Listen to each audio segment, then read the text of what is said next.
अस्सलाम वालेकुम स्टूडेंट्स। आज हम लोग इंग्लिश पढ़ेंगे। ठीक है, तो सबसे पहले आप अपनी बुक देख लिए। आपकी बुक क्लास 7 की है ये। ठीक है, इंग्लिश रीडर क्लास 7 की है।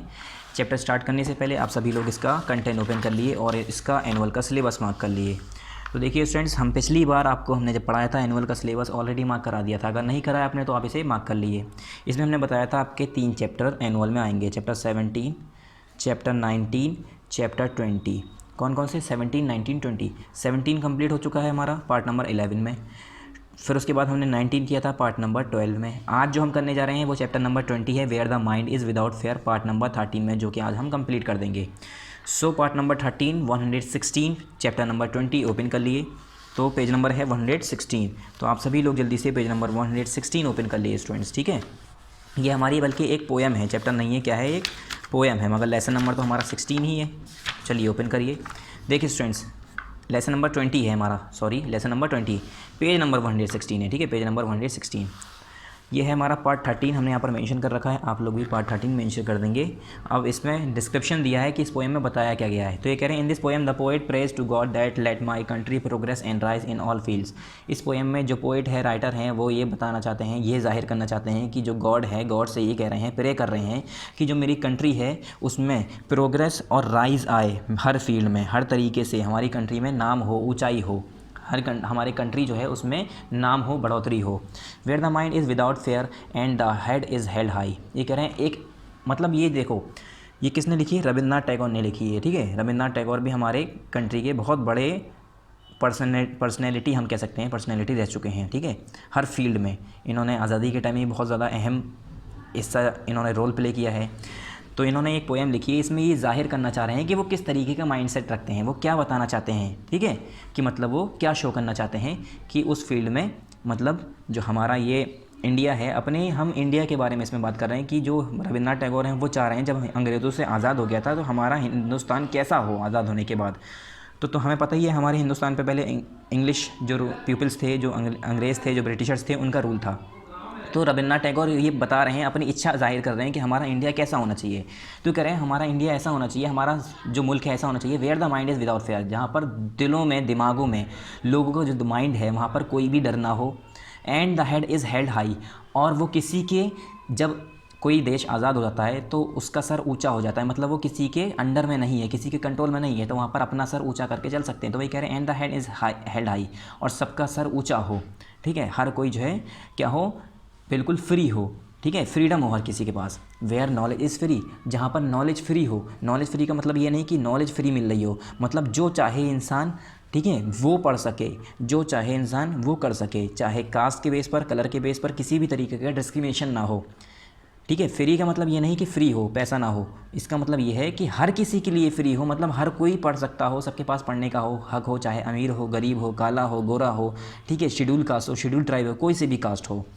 Where the world has not beaten broken up into fragment by narrow domestic wall. Fragment कहते हैं टुकड़े।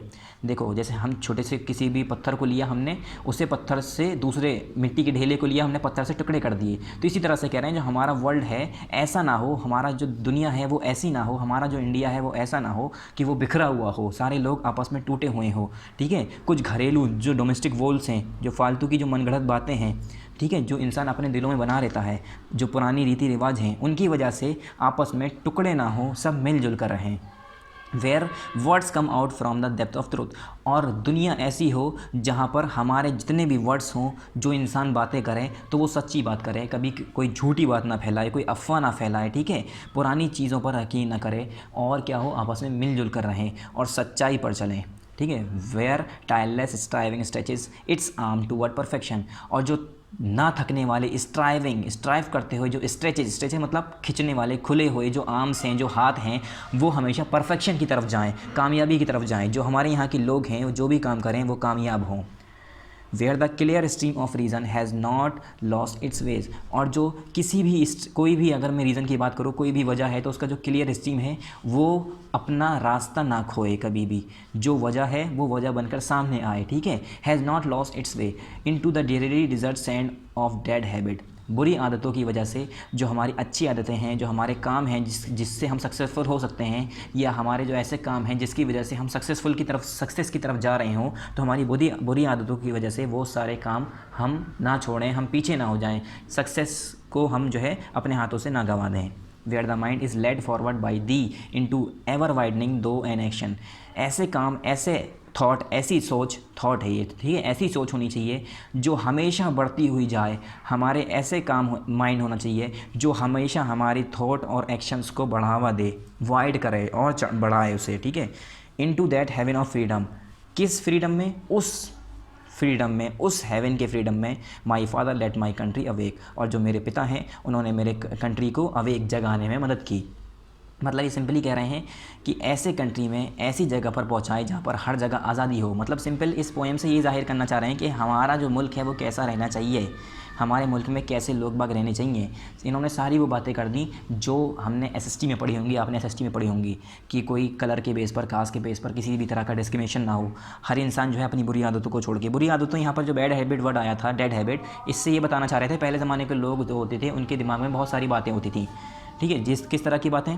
बहुत सारी मन घड़त बातें कि अरे ये शेड्यूल कास्ट है, ये हमारे साथ बैठकर नहीं खा सकता है, ठीक है, ये हमारे कुएं से पानी नहीं पी सकता, ये दलित है, ये गंदा है, ठीक है, ये झाड़ू लगाता है, नाली साफ़ करता है, तो ये हमारे घर में छू लेगा, हमें छू लेगा तो हम अशुद्ध हो जाएंगे, ठीक है, तो हमारे कपड़े ख़राब हो जाएंगे। यहाँ तक कि वो उन्हें ये कहते थे कि अगर वो पहले आ रहे हैं तो वो बताना पड़ता था कि हम उस जगह पर एंटर कर रहे हैं, जिससे वो लोग साफ़ हो जाएँ, वहाँ से दूर हो जाएँ पहले ही, ठीक है। चप्पल पहनने का हुक्म नहीं है, मंदिरों में जाने का हुक्म नहीं था। तो जो रविन्द्रनाथ टैगोर हैं उन्होंने अपनी इच्छा जाहिर की है, वो क्या बताना चाह रहे हैं कि हमारा कंट्री कैसा हो, ठीक है।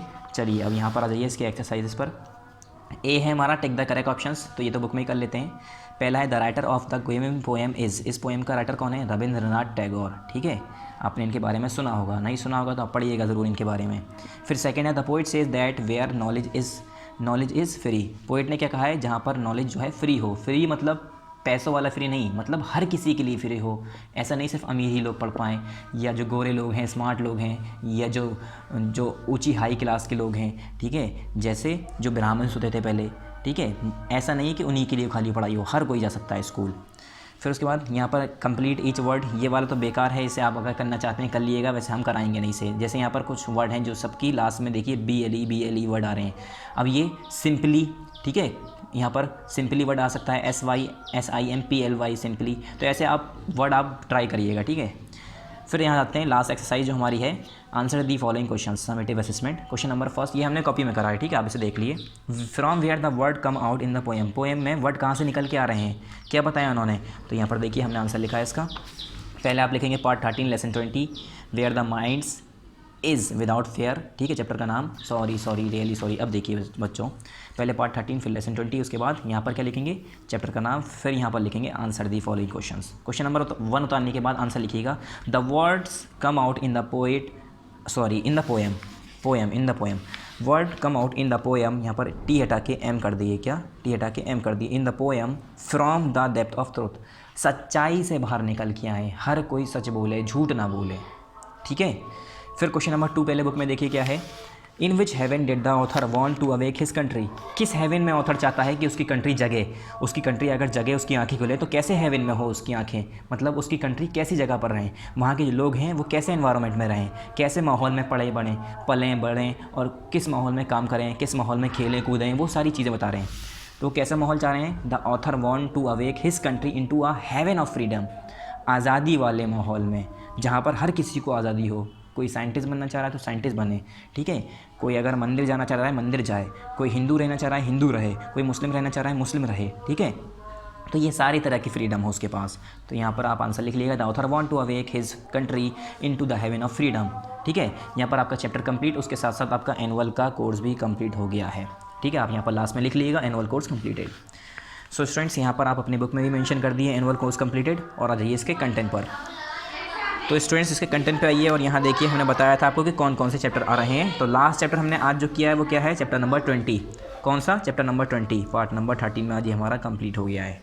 सो स्टूडेंट्स आप इस पर टिक लगा लिए। हमारे कितने चैप्टर आ रहे हैं एनुअल एग्जाम में? Chapter number 17, chapter number 19, chapter number 20, एक एक पार्ट में हमने किया है। ये किया हमने पार्ट 11 में, ये हमने पार्ट 12 में कंप्लीट किया। आज किया हमने पार्ट नंबर 13 में, कौन सा, चैप्टर नंबर 20। यही तीनों चैप्टर आपको एग्ज़ाम के लिए पढ़ना है, ठीक है।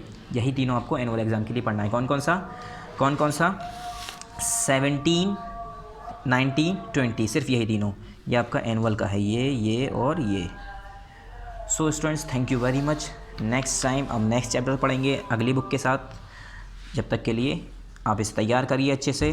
Thank you very much. अस्सलाम वालेकुम।